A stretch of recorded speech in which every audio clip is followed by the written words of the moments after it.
Dear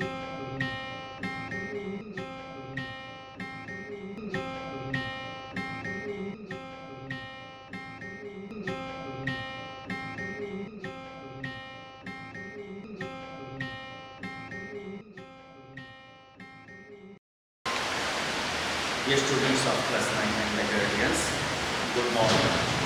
This is Ligon Brothers, Senior Teacher English, Bangladesh Bank High School, Motiji, Dhaka. Dear learners, today I am going to teach you about changing sentence. Okay. Before starting the class, I would like to welcome all of you to my today's class. Changing sentence. অনেকে হয়তো তোমরা ভাবো যে changing sentence অনেক কঠিন, আসলে কিন্তু তা নয়। যদি তুমি বুঝে পড়ো আসলে জিনিসটা কঠিন না, কিন্তু তোমাকে বুঝতে হবে। তারপর দেখো এই জায়গায় আমি 6টা সেন্টেন্স নিয়েছি। এই 6টা সেন্টেন্সের ভিতর বিভিন্ন কিছু আছে। অ্যাফার্মেটিভ থেকে negative, simple, complex, compound, degree. ঠিক আছে, আমি বুঝাবো এবং করাবো। আশা করি তোমরা ক্লাসটা এনজয় করো। ঠিক আছে, প্রথমে দেখো, an aim is a goal to which one aspires. এই সেন্টেন্সটাকে করতে হবে কম্পাউন্ড।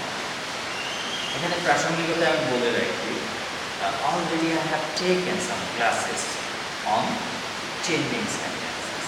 তো আশা করি তোমরা এই simple sentence, complex sentence, compound sentence এগুলো কি জানো। তারপর আমি যখন পড়াবো তো পাশাপাশি নিয়মগুলো একটু বলে দিই যে আসলে আমি কীভাবে পড়াচ্ছি।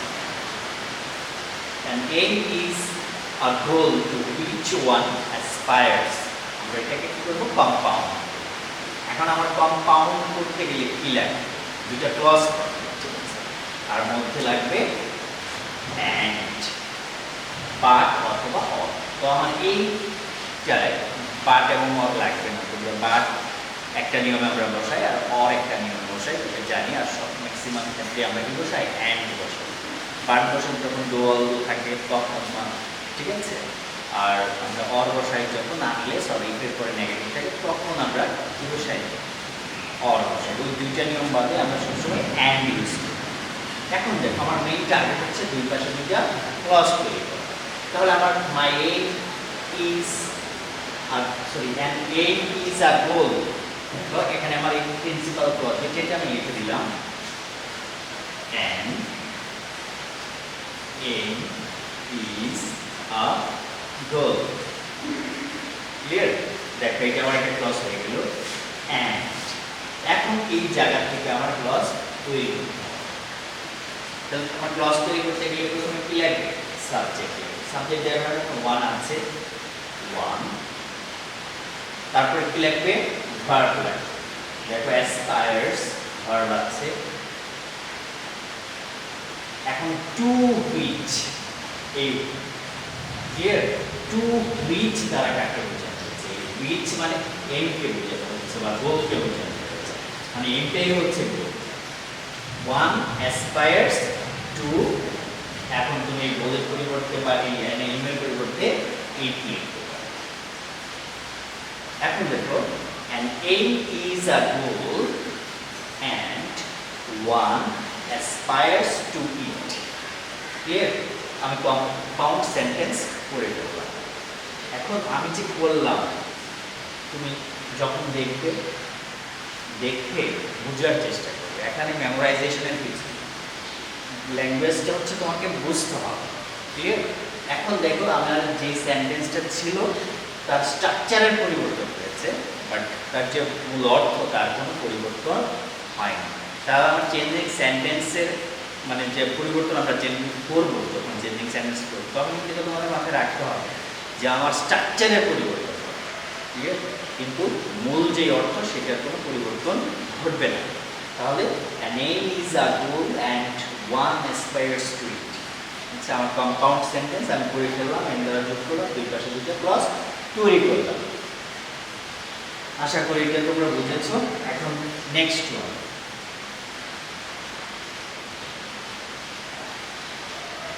having a fixed aim, everyone can reach the goal. Negative. Clear? এখন দেখো আমি এটাকে নেগেটিভ করব number having a fixed aim তোমরা জানো আমরা এটা বলেছি একটু আগে যে সেন্টেন্সে যদি বাই প্লাস 0 মানে ভার্বের সাথে আইএনজি যুক্ত ফর্ম বাই প্লাস ভার্বের সাথে আইএনজি যুক্ত ফর্ম বাই প্লাস 0 এখানে বাইটা নাই ঠিক আছে তখন কিন্তু আমরা উইদাউট প্লাস 0 ইউজ করি ক্লিয়ার তাহলে দেখো এখানে হ্যাভিং আ ফিক্সড এম তাহলে আমি এখানে ইউজ করব without having a fixed M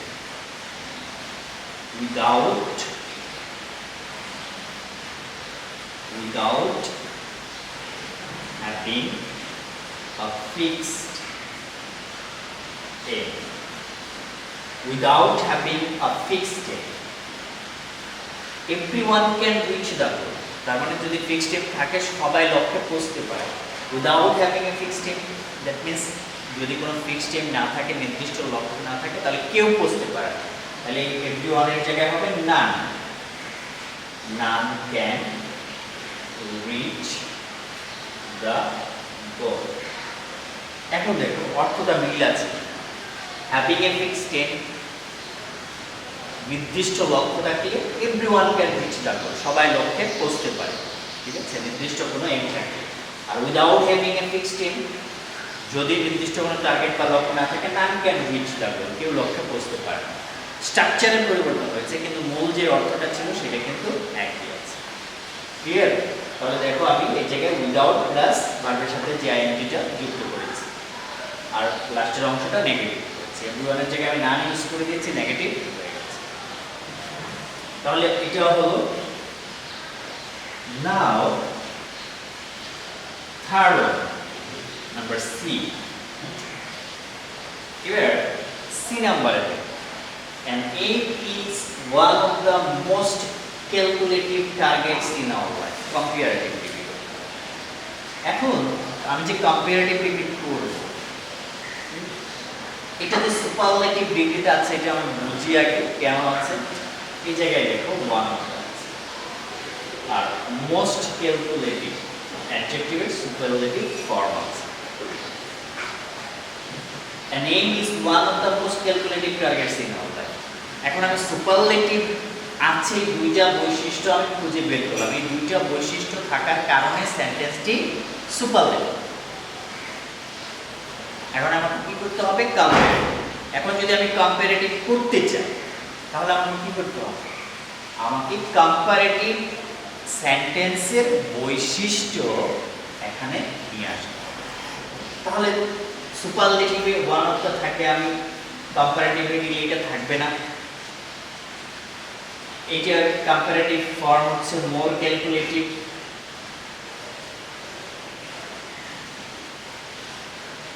clear an aim is one of the থাকবে না কারণ এটা সুপারলেটিভ বৈশিষ্ট্য মোস্ট ক্যালকুলেটিভ এর কম্পারেটিভ হচ্ছে মোর ক্যালকুলেটিভ এখন দেখো এই সুপারলেটিভ ডিগ্রিতে ওয়ান অফ দ্য একটা স্পেশাল বৈশিষ্ট্য ছিল তাহলে নিশ্চয়ই কম্পারেটিভ সেন্টেন্সে একটা স্পেশাল বৈশিষ্ট্য থাকা দরকার সেটা কি এখন আমি লিখি দেখো নিচে an aim is এটা তো থাকবে না more calculative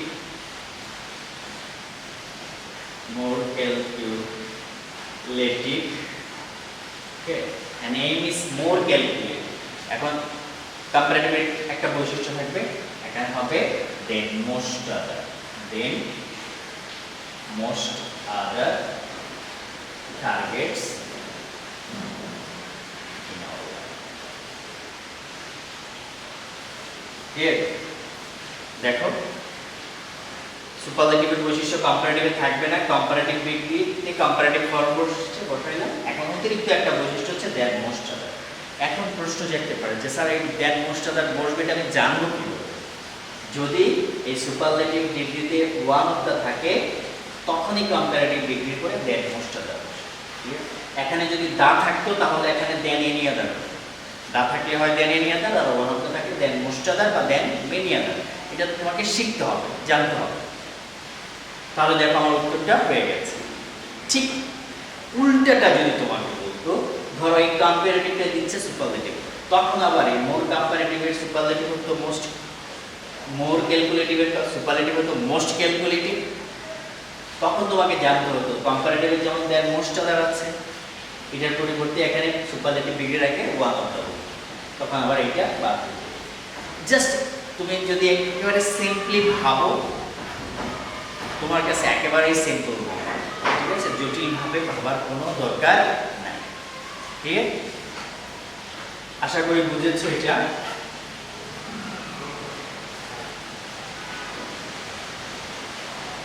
এখন ডি নাম্বার, ডি নাম্বারে কি বলছে, it inspires one to long for a certain position.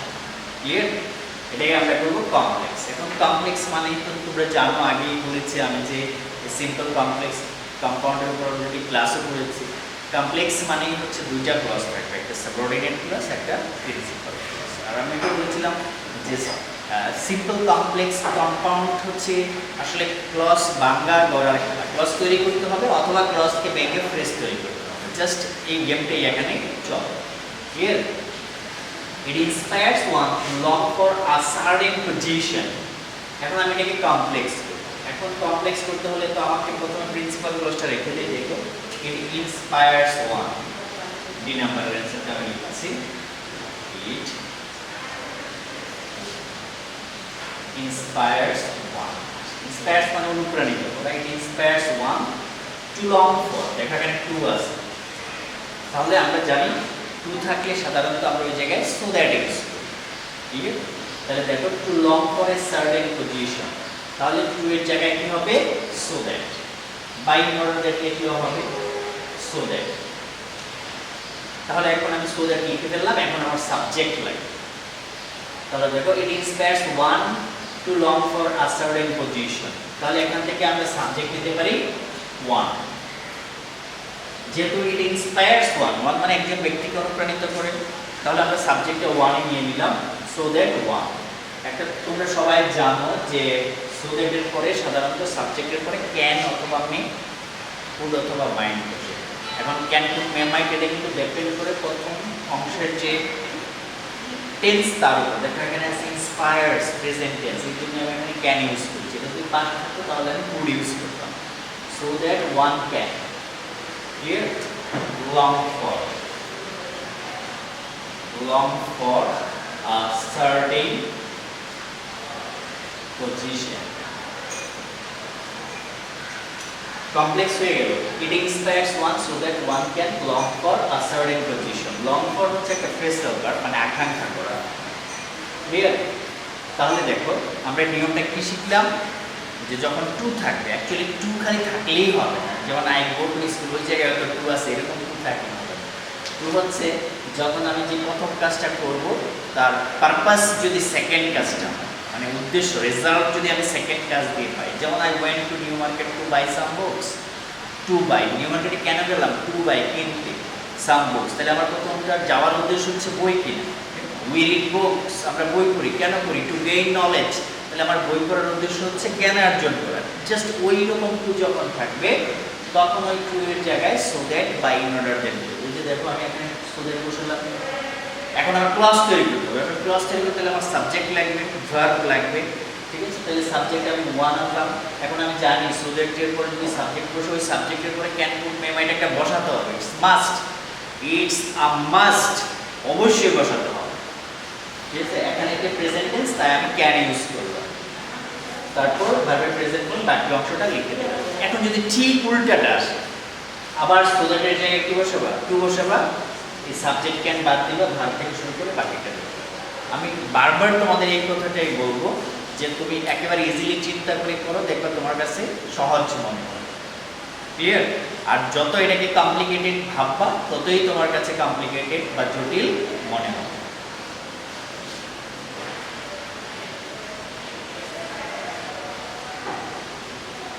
E number, people who work hard can meet their end. People who work hard. দেখো এটাকে কমপ্লেক্স সেন্টেন্স, এটাকে আমি সিম্পল করব। দেখো এই সেন্টেন্সটাকে আমি সিম্পল করব। কি করব, সিম্পল। আমি তোমাদেরকে একদম সিম্পলি বুঝিয়ে দিচ্ছি। যদি এরকম থাকে relative pronoun plus verb, not be verb plus adjective, তখন কিন্তু হবে পিপল হু ওয়ার্ক। যদি এরকম রিলেটিভ প্রোনাউন প্লাস ভার্ব থাকে, তুমি জাস্ট এই রিলেটিভ প্রোনাউনটাকে কেটে দিয়ে এই ভার্বের সাথে একটা আইএনজি যোগ করে দেবে। দেখো সিম্পল হয়ে গেছে। পিপল ওয়ার্কিং হার্ড, এই জায়গাটাকে আমি চেঞ্জ করে দেব। People working hard can meet their aim. Simple, ঠিক আছে? আমাকে সিম্পল করতে বলছে, আমি সিম্পলি করে দিচ্ছি, ঠিক আছে? It's very simple. তাহলে রিলেটিভ প্রোনাউন প্লাস ভার্ব থাকলে কি করবা? রিলেটিভ প্রোনাউনটা কেটে দিবা, জাস্ট এই ভার্বের সাথে আইএনজি যোগ করে দিবা। সিম্পল হয়ে গেল। People working hard can meet their. হ্যাঁ, এটার কি বিকল্প কোনো পদ্ধতি নাই? হ্যাঁ, বিকল্প পদ্ধতি আছে। যেমন এই জায়গায় পিপল হু ওয়ার্ক, তুমি লিখতে পারতো হার্ড ওয়ার্কিং পিপল, ঠিক আছে? যেহেতু আমি সহজটা পারি না, কঠিনে তো যাবো না, ঠিক আছে? Hard working people, hard working people can meet their aim, ওইভাবেও লেখা যায়, ঠিক আছে? তাহলে আমি একদম সহজভাবে বুঝিয়ে দিলাম, people working hard can meet their own, sorry meet their aim. তাহলে কিভাবে করবে? রিলেটিভ প্রোনাউন প্লাস ভার্ব থাকলে রিলেটিভ প্রোনাউনটা কেটে দেবে। এখন প্রশ্ন দেখবে রিলেটিভ প্রোনাউন কোনগুলো? Who is that, clear?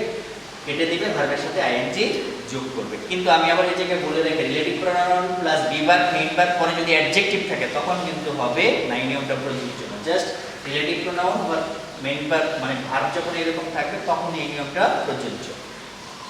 আশা করি এটা বুঝেছো। An aim must be thoughtfully selected. Clear? এক লক্ষ্য must be thoughtfully. Thoughtfully তো বুঝোই, চিন্তার সাথে আমাদের কি করতে হবে? সিলেক্ট করতে হবে, ভাবতে হবে। আমি whimsically একটা সিলেক্ট করে ফেলবো তাও তো হবে না। তাহলে an aim must be thoughtfully selected, এটাকে আমার করতে হবে active voice, you know it is in passive voice. এখন অ্যাক্টিভ প্যাসিভ আমরা অনেক করেছি, ঠিক আছে? 5টা নিয়মের উপর হয়। প্রথম হচ্ছে আমরা যখন অ্যাক্টিভ থেকে প্যাসিভ করি তখন অবজেক্টকে সাবজেক্ট করি, টেন্স অনুযায়ী অক্সিলারি ভার্ব বসাই, ভার্বের পাস্ট পার্টিসিপল ফর্ম ইউজ করি, প্রিপোজিশন বাই, বিশেষ বিশেষ ক্ষেত্রে অন্যান্য প্রিপোজিশন, ফাইনালি আমরা কি করি? সাবজেক্টকে অবজেক্ট। আমি যেরকম 5টা নিয়ম একদম কুইকলি বললাম, র্যাপিডলি বললাম, তোমাকে এগুলি জানতে হবে, ক্লিয়ার? কিন্তু আমাকে একটা উল্টা দেওয়া হয়েছে, অ্যাক্টিভ করতে বলা হয়েছে। তাহলে আমি যে অ্যাক্টিভের লাস্টের নিয়ম দুটো কি বলেছিলাম? বেসিক্যালি বাই, তারপরে সাবজেক্ট টু অবজেক্ট। দেখো এখানে বাই প্লাস এই অবজেক্ট, এই দুইটা জিনিস এখানে নাই।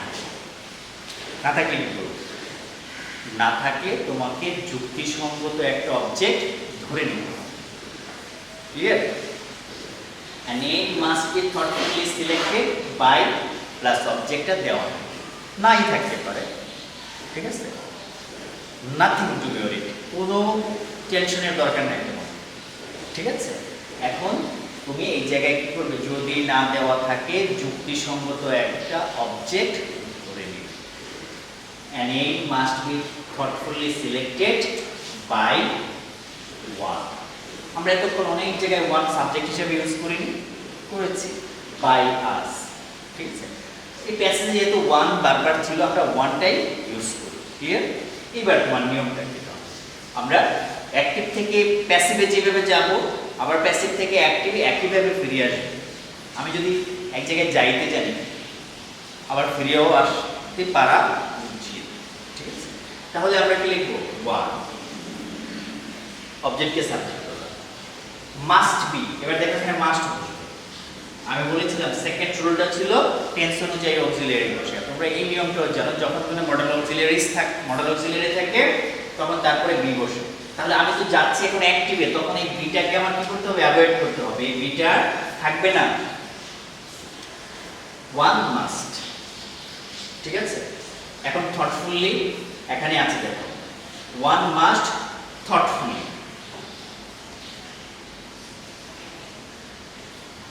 লিখে দিলাম।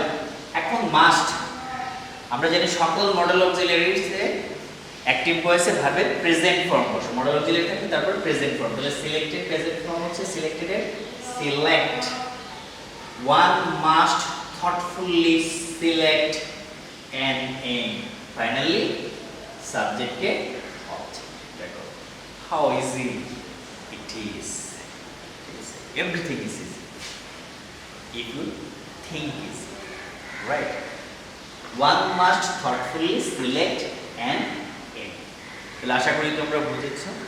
I think this class will be very helpful for you, but for that you have to watch this video very mindfully. Clear? So dear learners, this is the time to conclude my today's class. I think I have to give a homework before concluding my class. এখন দেখো আমি এখানে 6টি sentence করেছি। ঠিক আছে? এই 6টা সেন্টেন্স যে করালাম চেঞ্জিং সেন্টেন্স, এই 6টা সেন্টেন্সই তোমরা ফ্রেশ করে অ্যানসারগুলো লিখে খাতার উপরে নাম, রোল, শ্রেণী, শাখা লিখে ছবি তুলে উইদিন 2 days আমাদের যে ফেসবুক পেজ আছে, আমার এই ক্লাসটা যেখানে থাকবে তার কমেন্ট বক্সে আপলোড করে দিতে হবে। So dear learners, I hope you will do this. So I like to say goodbye. Thank you very much.